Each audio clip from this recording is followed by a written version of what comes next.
العالمين ولا عقبة للمتقين ولا عدوان إلا على الظالمين والصلاة والسلام على أشرف الأنبياء والمرسلين سيدنا ونبينا محمد وعلى آله وصحبه أجمعين. إخوة الإسلام السلام عليكم ورحمة الله وبركاته. وبلينك يا أخي الإسلام بك جرتن ندتو ربين قلبي سنا طارو حاسد ما في وانما في وسخون دراسنا كل ليسو وبلما إسلام ربنا هاجرو وبلينك يا أخي الإسلام yeroo fi rab qur'aana irraa yookaan hadiisa irraa gorsa kana dhaggeeffannoo gaadhataanii gorsa waan dhageenyetti haa dalaynu namni kun gorsi kun ana tuqe jennee akka obboleessa keenyatti zannii nam tokkotti hin banne yookaan hin laalle jechuudha.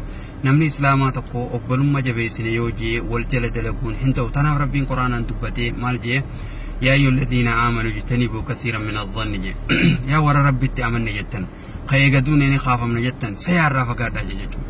Sayaan tun ana tuqe namni kun ana tuqe ana fakkaate jechuun kun nama wal nama dhorkiti rabbiinis wal nama dhorkiti je rabbi maalif inna ba'da adh-dhanni ithmun kaysaafu sayaan guddoon tun diliidha je sayaan gariin sayaadha dilin nama geessiti jechuun waan hin taane takka sayaa ogaa godhan dilin nama geessiti inna ba'da adh-dhanni ithmun sanbira qotee rabbi maal je walaa tajassasu wal jalan dalaginaa je walin basaasinaa je gorsa tokko nam tokko gaagal lakkise obboleessa kee tokko gorsa yoo lakkise nama ati beeytu yoo taate jala daleeyde waan san anaatu qabaahee anaa jee miidiyaarra nagal lakkise jettee zanni obboleessa keeti baddee rabbiinis wal dhabdee namaanillee wal hin dhabin jechuudha. Obboleessa bara hedduu jiraattu faadhaan adda muramuu zanniidhaan waan hin taane jechuudha. Namni islaamaa tokko hattaa yoo afaanii wal tuqeehu wal bira dhufeeti wal taajjitaa'ee wal gaafatee nabballeessite waliin jaamale akkanuma zannii qabatee fiiguun namni islaamaa keessa hin jiru jechuudha. Tanaaf obboleen keenya wal basaasuunis haraami shari'aa keessatti walis akkan basaasne gorsa dabrus dhaggeeffanneetum hojiirraa oolfannu. Gorsi kun nama hundaaf dubbatama.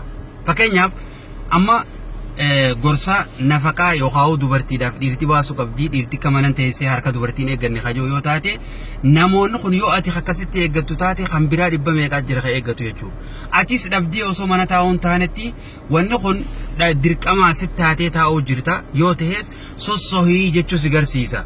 Namni kun wanni ilaaluu qabdu mana kiyya keessatti ajaja nuutu wal danda'u jiraachuu jira isa maaltu galchee takkaan miti. Namni miidiyaa irratti ogaa wanta gorsa tokko dabarsu haadha mana keessanii nafaqaa isii irraan eeggatina gorsaa isiichi eeginaadha sossohaa dalagadhaa jechuun matuma keetiif yoo dalagattee rabbiin biyya namaa tana walii dhufteef biyya alaa dhufteef dalagachuuf sossohuuf borsaa namaa eeguudhaaf miti.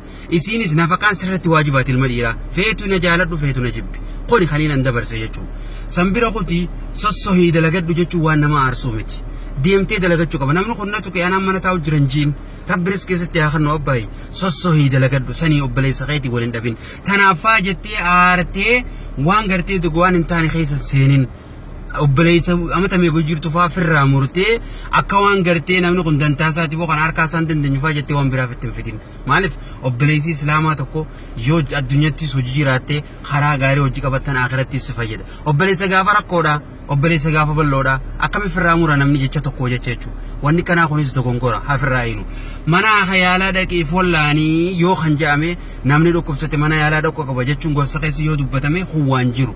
Maalif rabbiin dhukkuba buuseeti dawaa jala buuse. Dawaan tun mana akamaa dha'itti namni mana ciiseetu maaduu miti.